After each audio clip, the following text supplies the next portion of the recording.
Vous écoutez l'émission Il est écrit, en balado-diffusion.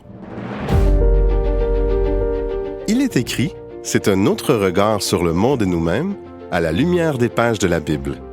Bonne écoute. Même dans une société dite ouverte et inclusive, les médias nous rapportent toujours des situations en lien avec le racisme ou la xénophobie. Aujourd'hui, nous voulons encore une fois parler avec notre invité du jour de la compassion en répondant à la question suivante. Mais qui est mon prochain? Restez des nôtres. J'aimerais vous souhaiter la bienvenue à l'émission Il est écrit. Aujourd'hui, nous entamons la deuxième émission d'une série de 3 sur le thème de la compassion.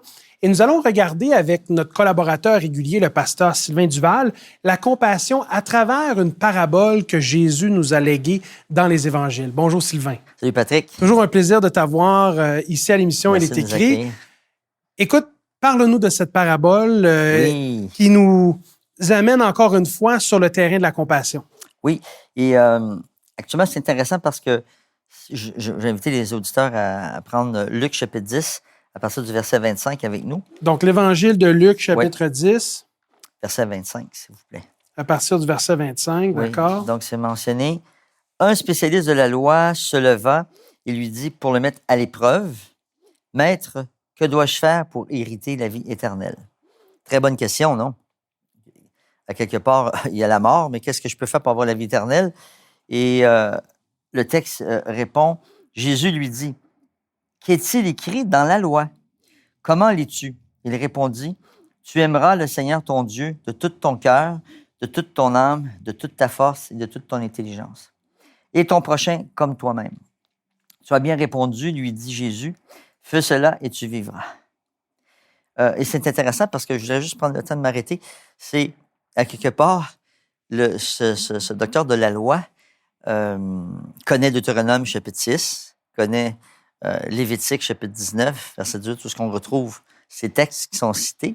En fait, tous les passages bibliques qui nous parlent de l'importance de l'amour de Dieu, plus précisément aussi de l'amour de notre prochain. Oui, ils sont là dans la Torah, mais c'est un spécialiste de la loi. C'est intéressant, à quelque part, on dirait qu'il comprend que tu aimeras le Seigneur, ton Dieu, c'est de tout ton cœur, de toute ton âme, de toute ta force, de toute ton intelligence, toute ton être doit t'impliquer dans l'amour envers Dieu, mais il pose la question suivante, et qui est mon prochain?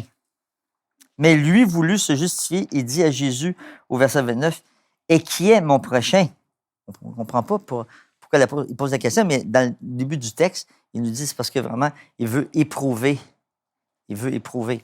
Bien, je pense que quand on s'arrête à notre relation avec Dieu, en tout cas, je vais parler pour moi pour pas tomber dans des généralisations, puis pour pas te prêter d'intention parce que tu es un collaborateur de l'émission et je tiens à toi. Je voudrais pas t'offenser ou t'offusquer d'aucune façon, puis je veux pas parler à nos auditeurs, bien que j'ai la chance des fois de voir sur notre chaîne YouTube les commentaires et j'aurais le goût d'échanger avec eux. Moi, j'ai pas de problème avec l'amour de Dieu.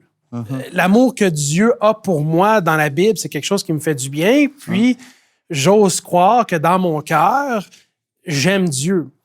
Mais je vais être honnête avec toi, un peu comme dans cet échange du docteur de la loi avec Jésus, c'est plus avec l'amour de mon prochain que ça accroche par moments.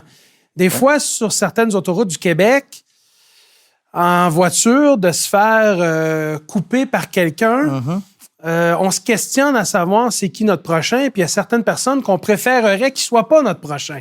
Oui, mais écoute, juste te mentionner ici, ce qui est important, c'est Jésus va lui raconter une histoire. Okay? Il va lui raconter cette parabole et j'aimerais pouvoir la lire.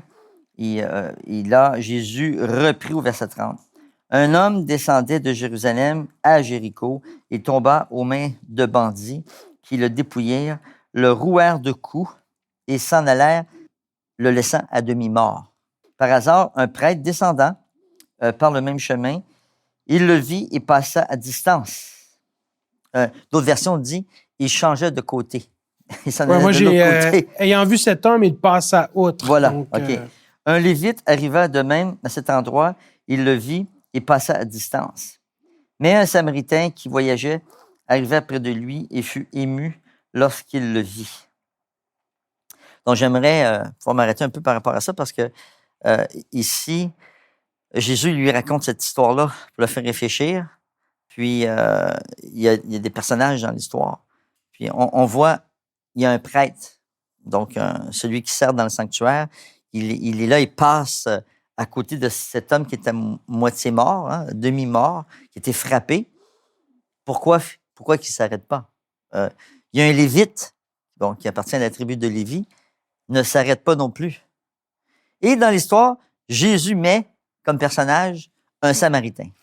Et dans le contexte historique et culturel, le personnage samaritain serait un personnage controversé. Oui, il n'y a pas d'hasard. Hein? Parce que de toute façon, si toi et moi, et pardonne-moi l'expression, on se met dans les sandales de ceux qui étaient à l'époque de Jésus, qui écoutaient l'histoire, j'imagine que mon réflexe aurait été de dire, ben voyons donc, le sacrificateur aurait dû aider celui qui a été laissé à demi-mort, ou le Lévite aurait dû aider celui qui a été laissé à demi-mort, parce que ces gens-là connaissent l'enseignement de Dieu, connaissent les principes et les vertus du judaïsme, donc d'aider autrui, mais il y a comme un pas un guet-apens, mais il y a une tournure dans cette histoire-là qui amène vraiment à réfléchir d'une autre façon. Mais il y a vraiment un guet-apens.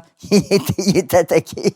Il faut faire un jeu de mots là-dessus. Tu sais, mais ce qui est spécial, c'est on dirait à cause de la fonction qu'ils occupent, ils ne sont pas capables de voir la partie humaine qui souffre. Donc, est-ce que nous, aujourd'hui même, à cause de notre statut, à cause de notre statut social, oui, ou de la façon qu'on pense, peut-être notre façon de raisonner fait que on pense que il y a des catégories d'humains qu'on ne devrait pas s'occuper. Ça me fait réfléchir, ça, Sylvain, parce que des fois, ça peut être... Dans ce cas-là, c'était à cause de leur religiosité. C'était une perception religieuse qu'ils étaient meilleurs que les autres et que l'aide devait être donnée seulement dans certaines circonstances pour certaines raisons. Mais si on amène et on actualise cette parabole-là, et là, je suis d'accord avec toi, ce qui me fait réfléchir, c'est de dire, est-ce qu'à cause de mon statut socio-économique, à cause de ma profession, à cause de mes diplômes, à cause de mon origine ethnique, je libelle et je catégorise les gens et mon aide va au mérite. Certaines personnes, j'accepte de les aider, mais d'autres personnes ne font pas, pardonne-moi l'anglicisme, la cote, et donc je les aide pas. Oui, puis je vais rebondir un petit peu sur ce que tu as dit tantôt en entrée de jeu, c'est par rapport, il semblerait que le docteur de la loi a pas de problème en ce qui concerne, oui, j'ai compris, mon amour envers Dieu, c'est de tout mon cœur, toute mon intelligence, toute mon âme, tout mon être, mais comment, finalement, la question qu'on peut se poser, comment je peux aimer Dieu, puis comme Jean dit dans la première lettre à Jean, il dit, comment je peux dire que j'aime Dieu, mais j'haïs mon frère. Mon frère, c'est qui? Est-ce que c'est seulement celui qui vient dans mon église? Est-ce que c'est... Parce que si on regarde finalement, Dieu, si Dieu est notre créateur, on est tous des frères, on est tous liés. Mais c'est confrontant, pareil. On est obligé de dire, puis je suis sûr qu'il y a des auditeurs qui nous écoutent qui, dans le fond, se disent, ouais, mais mon prochain... On est obligé de dire que la Bible dit que notre prochain, c'est celui qui pense pas comme nous, qui ne nous ressemble pas, qui n'agit pas de la même façon que nous, n'adopte pas les mêmes croyances et les mêmes valeurs que nous.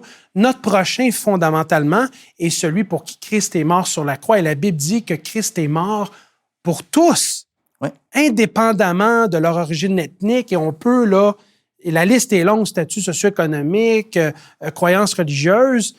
Et c'est confrontant parce que souvent, si on entretient des idées qui peuvent s'apparenter à du racisme, à de la xénophobie, ou même à de l'orgueil, se penser meilleur qu'eux, des fois, c'est sournois et c'est limite inconscient un peu. Il faut être confronté par une situation pour voir si vraiment...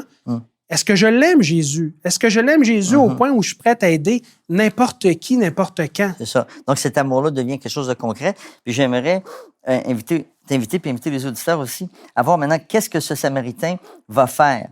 Donc, mais un Samaritain je crois au verset 30, au verset 33 plutôt, mais un Samaritain qui voyageait arriva près de lui et fut ému lorsqu'il le vit. Et je veux m'arrêter un peu dans le texte parce que on voit on voit une proximité. Ce Samaritain était en voyage, puis il est arrivé près de lui. C'est-à-dire, c'est vraiment comme, pour moi, c'est comme Dieu qui arrive près de moi, Dieu qui arrive près de toi, qui arrive près de nous.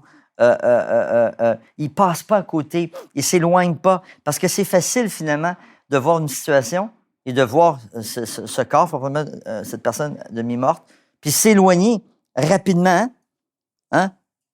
Non, il s'approche tellement, et là il est ému, il voit qu'est-ce qui se passe, il s'approcha, et là non seulement il va s'approcher, non seulement il va pas juste regarder, mais il va commencer à s'occuper de lui. Il va le soigner. Oui, c'est ça, voilà, tu vois. Le texte dit qu'il va s'approcher de lui, il va bander ses plaies en y versant de l'huile. Oui. Mais écoute, rapidement, là, il est en voyage, donc nécessairement, cette situation-là va l'importuner.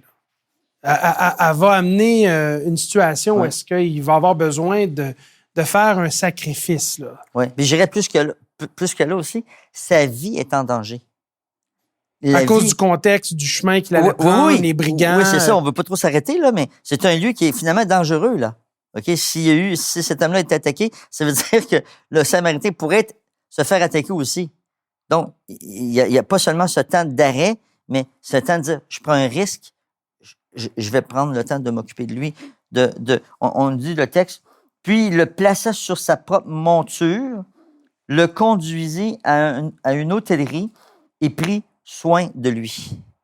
Et là, je vais aller plus loin encore. Le texte dit en plus, il tira 2 deniers. Donc, oui, mais même avant ça, il prenait soin de lui. Ça revient encore. Je ne sais pas si tu vois, c'est que Dieu vient et revient à la charge pour nous dire qu'il nous aime.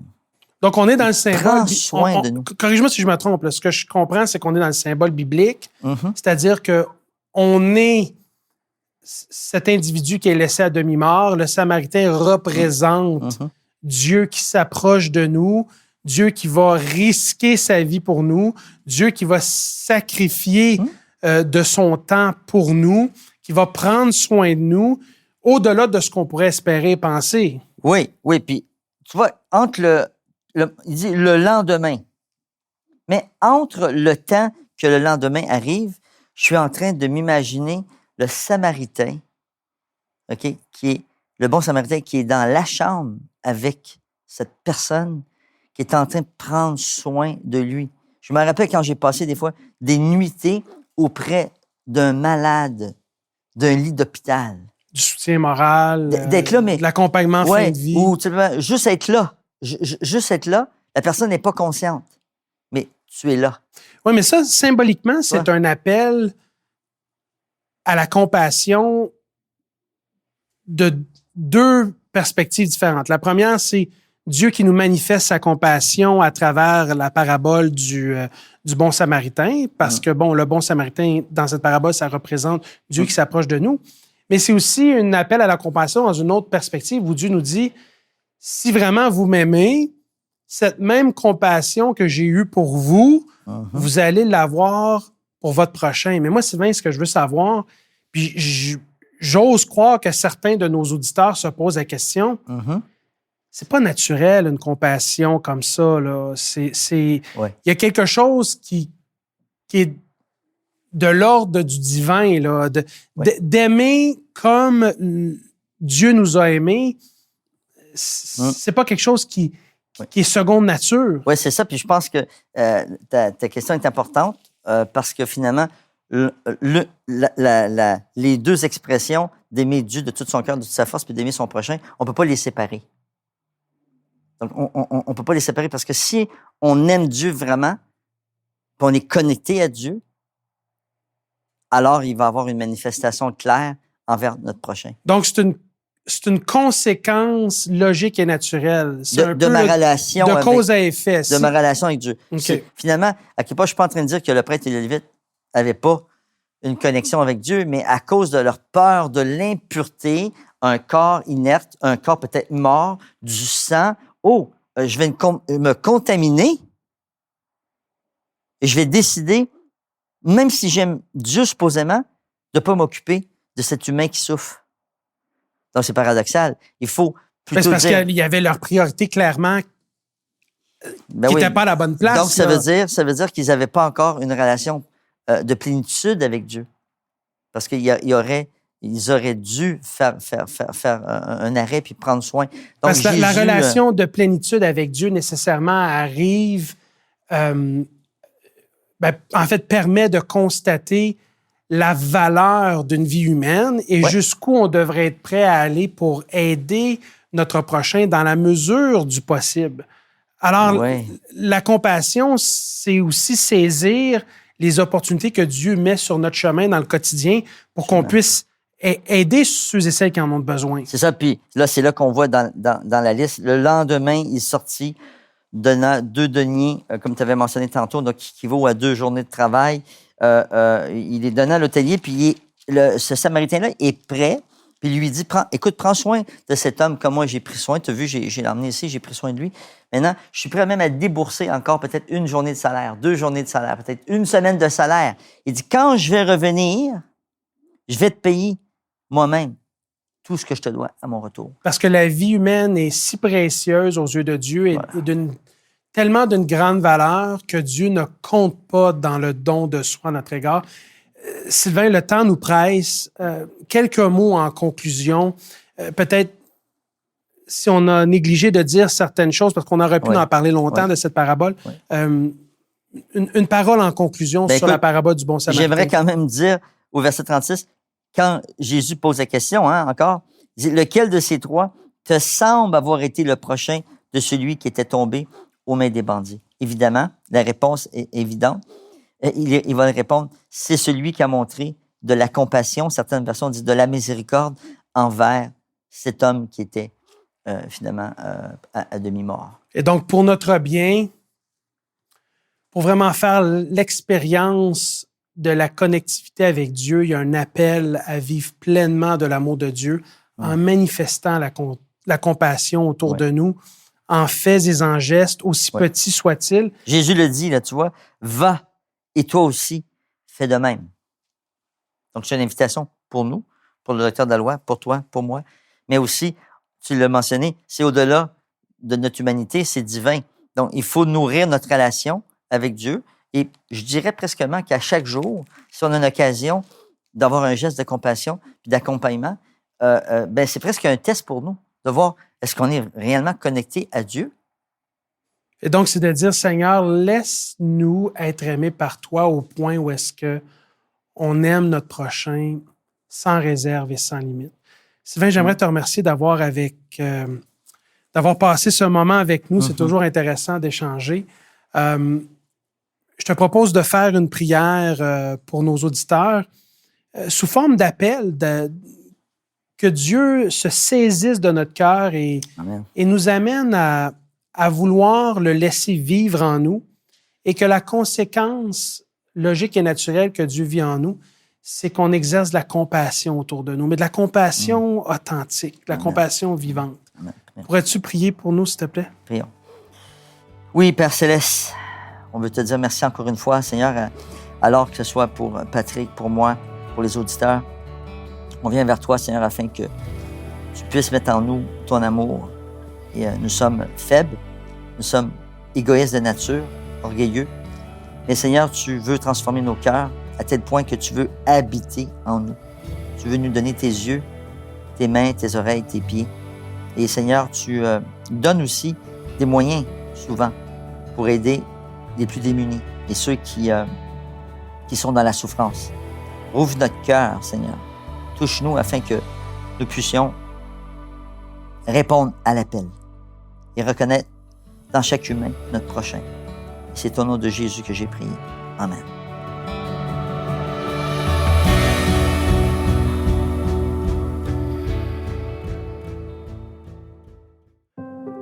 Il est écrit a été créé à l'initiative de l'Église adventiste du 7e jour du Québec et est rendu possible grâce aux dons des auditeurs, comme vous. Vous pouvez soutenir Il est écrit en visitant ilestécrit.tv. Bonjour Lydia. Bonjour Alberto.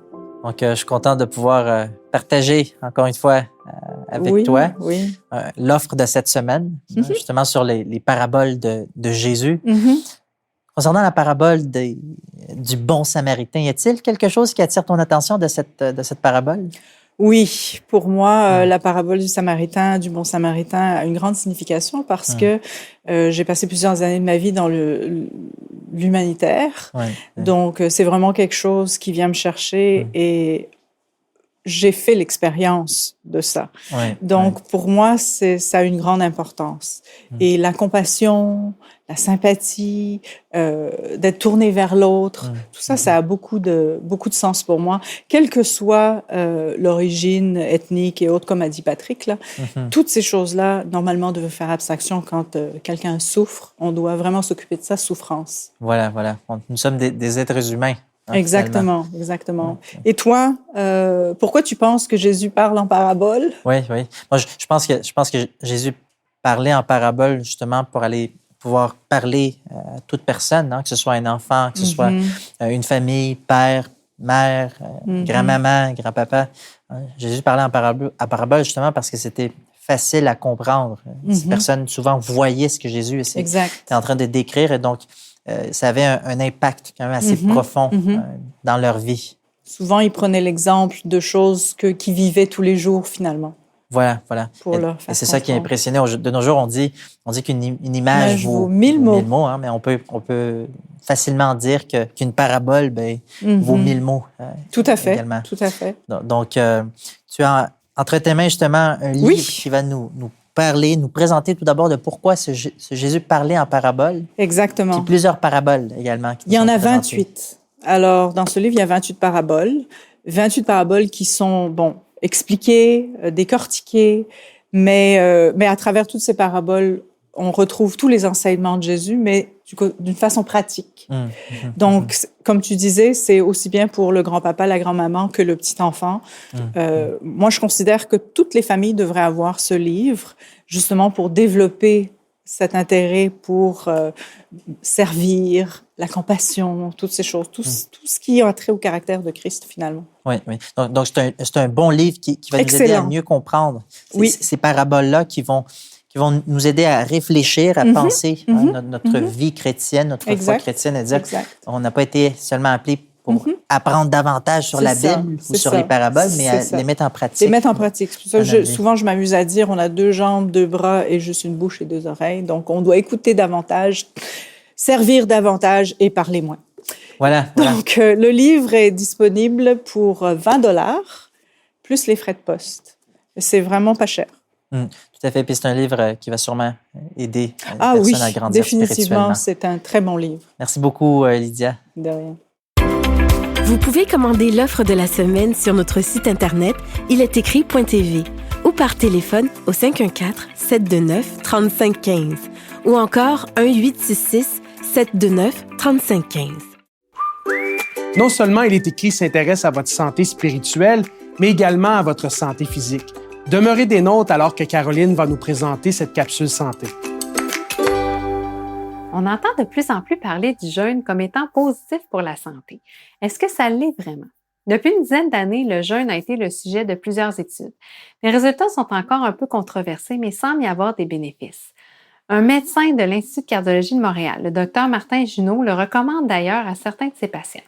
Ils sont d'abord évalués par une nutritionniste et bien suivis. Jeûner, vous l'avez compris, c'est se priver de nourriture pendant une certaine période.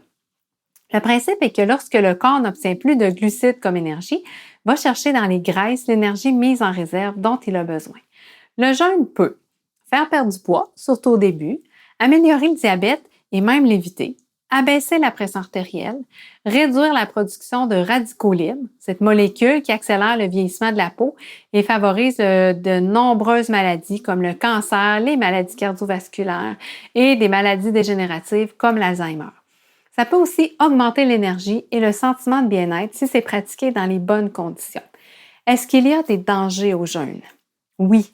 ça ne doit pas se faire sans avis médical parce que le jeûne peut, entre autres, provoquer des carences comme de l'anémie et de la déshydratation et ça peut aussi augmenter l'effet de certains médicaments, donc nécessiter un ajustement. Comment procéder? Il faut s'assurer d'avoir une bonne alimentation complète et équilibrée et suffisante lors des repas. Le docteur Junot recommande à tous ses patients le régime végétarien ou méditerranéen comme alimentation de choix. Le jeûne peut prendre vraiment différentes formes, soit des journées entières, par exemple 2 journées par semaine, ou des périodes ciblées. Par exemple, un jeûne de 12 heures qui va de 6h, 18h en fait à 6h le matin, ou d'un jeûne de 16 heures qui va de 16h à 8h le lendemain matin. Le repas du matin demeure vraiment important. Pendant le jeûne aussi, surtout si vous jeûnez de jour, c'est très important de boire beaucoup d'eau. Le jeûne devient un mode de vie pour ceux qui décident de l'adopter. Pratiquer un certain temps puis délaisser, la prise de poids et les problèmes de santé vont revenir. Alors, prenez le temps d'en discuter avec un professionnel de la santé avant de vous lancer dans cette nouvelle tendance. J'espère que l'émission d'aujourd'hui vous a plu et si vous voulez continuer à grandir dans votre relation de foi avec Dieu, je vous invite à nous visiter au www.iletécrit.tv où vous allez pouvoir trouver nos émissions précédentes et également de l'information utile à votre croissance spirituelle. Je vous invite également à nous suivre sur nos diverses plateformes de médias sociaux, que ce soit notre chaîne YouTube ou même notre page Facebook. Mais d'ici là, souvenez-vous, il est écrit, l'homme ne vivra pas de pain seulement, mais de toute parole qui sort de la bouche de Dieu. Cette émission était animée et préparée par Patrick Dupuis, Alberto Sosa, avec Daniel Vuillaume à la réalisation, Franco Valentino à l'enregistrement et la post-production sonore et Lydia Matveev à la script édition et télésouffleur. Laissez-nous vos commentaires, questions et suggestions sur iletécrit.tv. Si vous avez apprécié ce balado, partagez-le.